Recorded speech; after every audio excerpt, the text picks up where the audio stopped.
જય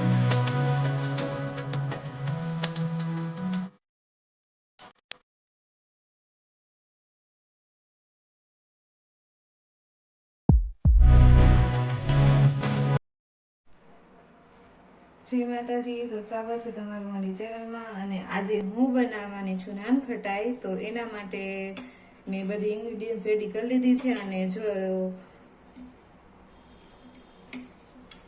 અને એના માટે જો મેં જામેલું ઘી લીધું છે 100 ગ્રામ. તો પહેલાં આપણે ઘી, અને તમારી પાસે જો જામેલું ઘી ના હોય તો તમે એને ફ્રીજમાં થોડીક વાર માટે રાખીને ફ્રીઝ કરી શકો છો, જેથી પ્રોપર જામી જશે. તો આપણે 100 ગ્રામ ઘી લીધું છે અને એમાં દળેલી ખાંડ નાખવાની છે. તો એના માટે પણ 100 ગ્રામ દળેલી ખાંડ લીધી છે મેં. તો આપણે પ્રોપર મિક્સ કરી લેશું.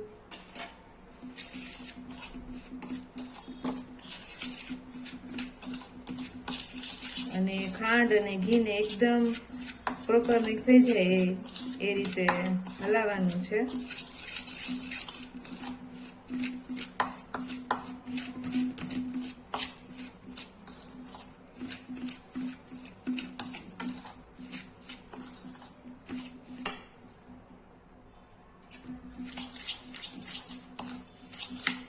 અને એક જ ડાયરેક્શનમાં આને મિક્સ કરવાનું છે, જેથી એમાં એર ભરાશે અને એકદમ જેનાથી નાનખટાઈ છે એકદમ સોફ્ટ થશે.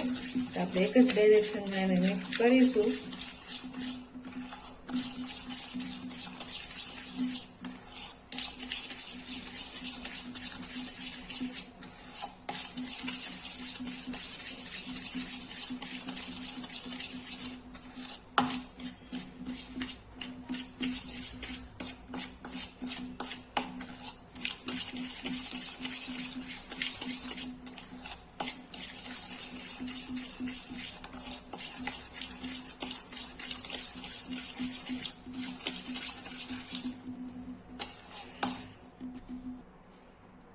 તો ખાંડ અને ઘી એકદમ પ્રોપર મિક્સ થઈ ગયું છે. અને હવે આપણે એડ કરવાનો છે મેંદો. તો આપણે આજે જે નાનખટાઈ બનાવવાની છે એ મેંદાના લોટની બનાવવાની છે. અને જુઓ તમે, એકદમ સરસ થઈ ગયો છે.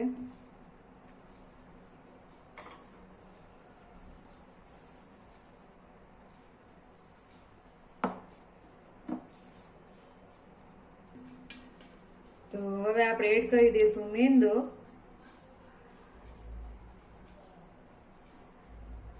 તમે મેંદાની જગ્યાએ ઘઉંનો લોટ પણ યુઝ કરી શકો છો. મેં મેંદો લીધો છે અને એને પહેલા આપણે સ્પૂનની મદદથી થોડુંક મિક્સ કરી લેશું.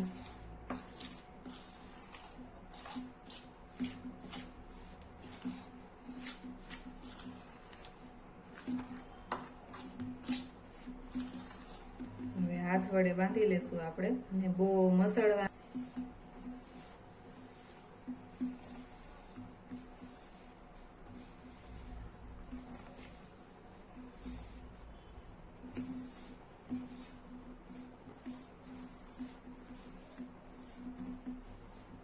તો 1.5 સ્પૂન મેં બેકિંગ પાવડર લીધો છે. 1.5 સ્પૂન જેટલો બેકિંગ સોડા લીધો છે. તો હવે આપણે એને પ્રોપર મિક્સ કરી દઈશું આમાં.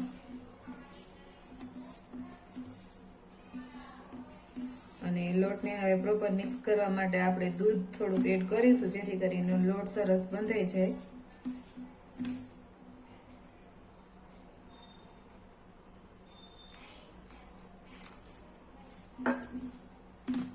લોટ કઠણ જ રાખવાનો છે આપણે, એટલે દૂધ તો થોડુંક જ એડ કરીશું.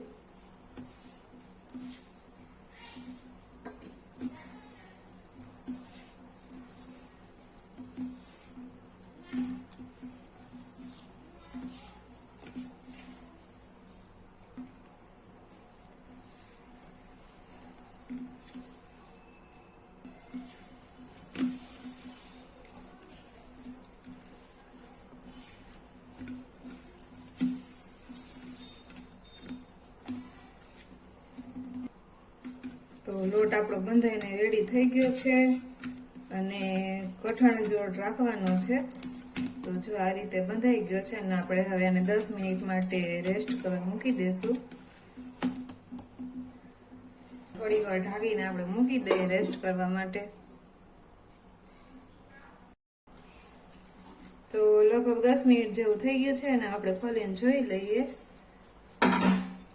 તો જે લોટ છે એ એકદમ સરસ થઈ ગયો છે આ રીતનો, અને તમે જુઓ આવી રીતે આમ સરસ થઈ ગયો છે. આપણે જેવો નાનખટાઈમાં જોઈએ એવો લોટ બંધાઈ ગયો છે અને એનું ટેક્સચર પણ એકદમ સરસ થઈ ગયું છે, જેનાથી નાનખટાઈ છે એ એકદમ સોફ્ટ બનશે. તો હવે આપણે એને નાના નાના લુવા બનાવવાના છે.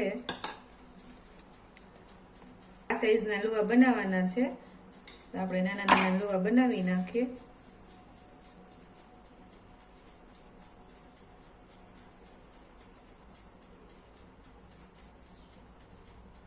તો લુવા સરસ થઈ ગયા છે રેડી, અને એમાં આપણે ગાર્નિશ કરવા માટે મેં પિસ્તાની કતરણ કરેલી છે, તો આપણે લગાવી દેશું આ રીતની. અને બહુ સ્પ્રેડ નથી કરવાના, કારણ કે ઓવનમાં આપણે મૂકશું એટલે નાનખટાઈ છે એ સ્પ્રેડ થશે, એટલે આપણે એને બહુ દબાવવાના નથી.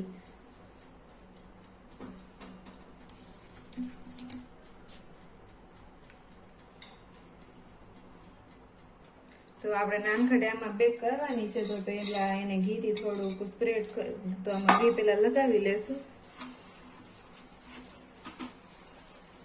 અને ઓવનમાં મૂકવાનું છે આપણે નાનખટાઈ બેક કરવા માટે, એટલે એને મેં 10 મિનિટ માટે પ્રીહીટ કરવા મૂકી દીધું છે.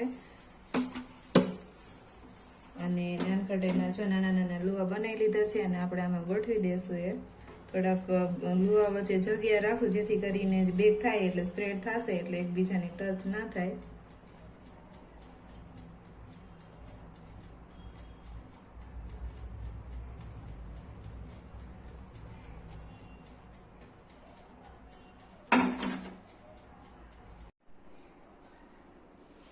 તો આપણું ઓવન છે એ પ્રીહીટ થઈ ગયું છે, 10 મિનિટ માટે રાખ્યું હતું, અને હવે આપણે ઓવન ખોલીને મૂકી દઈશું બેક કરવા માટે.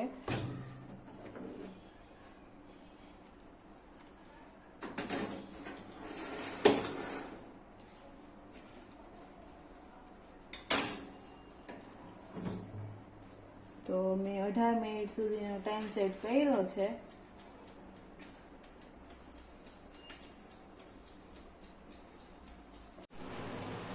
તો નાનખટાઈ જો સરસ બેક થઈ ગઈ છે, અને બેક સાઈડ જો એકદમ બ્રાઉન સરસ થઈ ગઈ છે. બધી નાનખટાઈ બહુ મસ્ત થઈ ગઈ છે, અને જો તમે અંદરથી પણ એકદમ સોફ્ટ થઈ છે સરસ.